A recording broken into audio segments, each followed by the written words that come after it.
Hello. This is the first time that I'm getting in touch with you all to clarify something, and I think this will be the first time that I'll be thinking twice before I speak my heart, because I'm anxious that my words might be misinterpreted. So forgive me if I take a while longer than usual to communicate my thoughts. And I'd like to do this in English. In a recent interview, I was asked if I was a supporter of the left or the right wing, and I clearly stated that I believe I'm neutral, and we need to be good human beings first before we identify ourselves with our beliefs, and that the oppressed need to be protected at any cost. So further into the interview, I went on to elaborate on how I look at things, and I had quoted two references which had a huge impact on me, and which left me traumatized for days. In fact, after I watched the film The Kashmir Files, I had the opportunity to speak with the director, and this was 3 months ago. I remember telling him that I was disturbed seeing the plight of the people at that time, and being someone that I am, I would never belittle tragedy like the genocide and the generations of people who are still affected by it.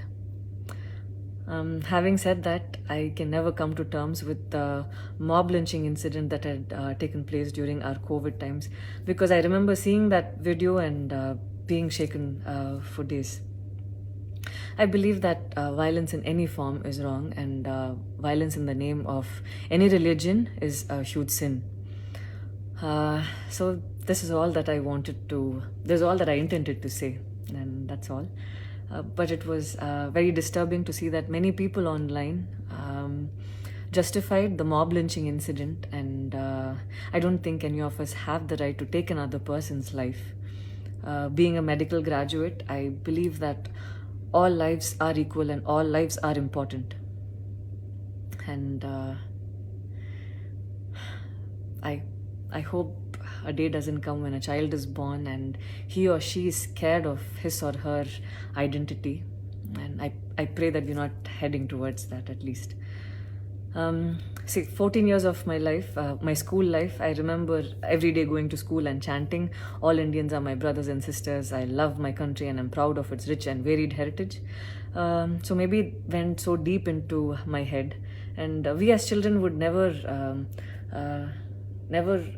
differentiated each other based on culture or caste or religion. So anytime I speak, it comes from a very neutral ground, and I was very surprised to see that whatever I had spoken was taken in a completely different way. And it was also very upsetting to see that a lot of prominent personalities and websites had carried a snippet from the previous interview that I had given, even without seeing the complete interview or the genuinity behind what was said.